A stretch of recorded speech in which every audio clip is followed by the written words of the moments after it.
Hello mga ka-laser, bali sa video na ito, may share ako sa inyo regarding dun sa mga nagkakaproblema sa homing kapag using light burn, no?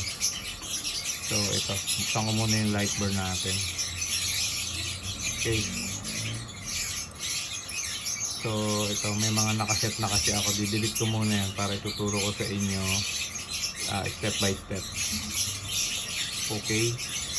So kung mapapansin nyo, meron akong design ito, Architect. Ito yung boundary ko mula dito starting point. Yan, bali yan yung pinaka boundary ng ating design. So problema natin yung homing. Kung pipindutin natin yan, wala, mag-error yan. May error yung homing natin.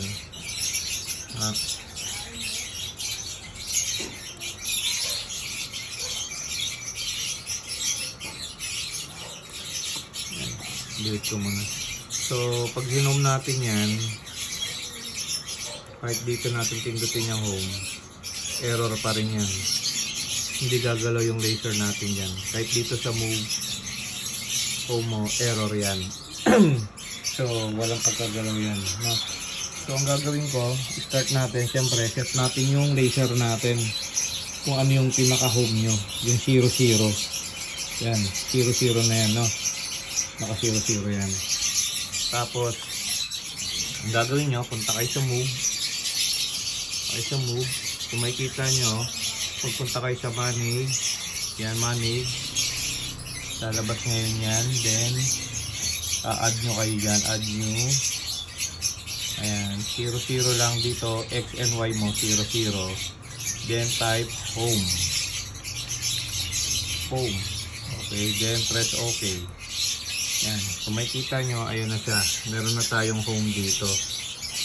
Okay, kahit anong move, kaya subukan natin i-move yung laser. Pipindutin ko tong up.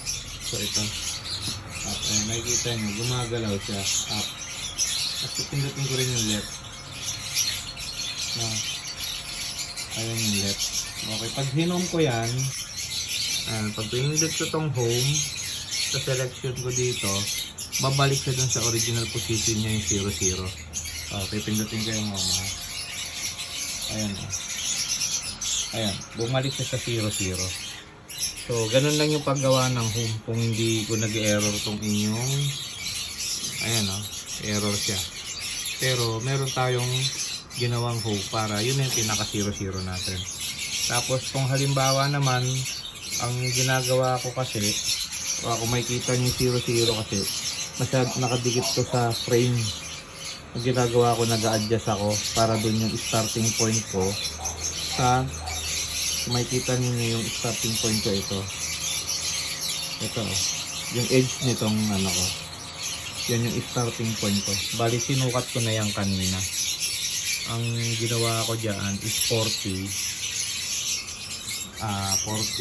by 40,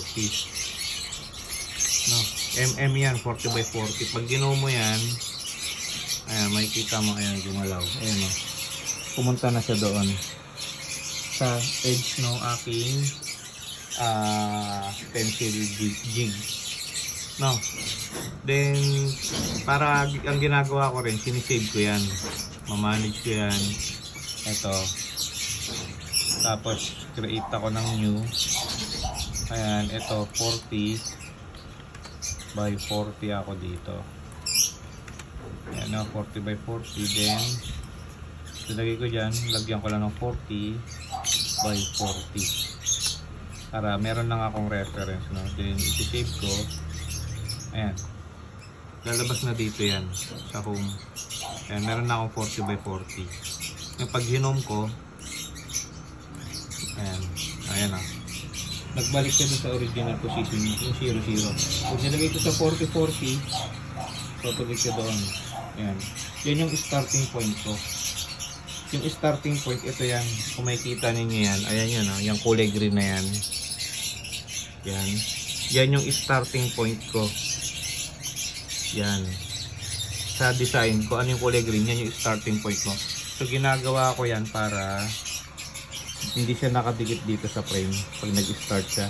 Pag ano siya, pumunta siya dito sa kanan, hindi siya nakadikit dito sa frame, no? So ayan, tapos i-home ko muna. Tapos pala, sorry, huwag nyo kalimutan tong set origin. Pag nilagay nyo na yung 4040, set origin. Yan. Set origin, ibig sabihin yan yung inyong starting point. Pag kinlik mo na yan, then balik ko sa 00, home. Ayan, kung makikita ninyo, ayan o, bumalik. Then pipindutin ko tong frame, itong frame na to, para pakita ko kung saan yung boundary nung design ko. Ito. Itong design ko na to. Yan, yung boundary niyan. Okay, pindutin ko tong frame. Kaya aangat siya dito sa frame. Tignan nyo. Ayan o, umangat siya. So, yan yung boundary ko. Malayo siya sa frame, no? Ayan, tapos babalik siya sa 00 ulit. So, yun lang po yung ating konting dagdag kaalaman lang po para sa mga may problema sa home. Ayan, pag nilagay ko sa 4040, gagalaw na siya. Ayun. Tapos pag hinom ko, error yan. Error.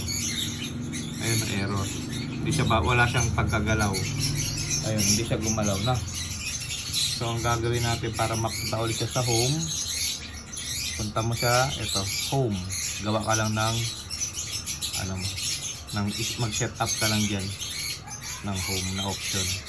00 yan. Ayan, 00. Okay? So, yun lang po. Sana may natutunan po kayo sa aking shinare. Ayun. Maraming salamat. God bless po sa ating lahat, mga ka-laser.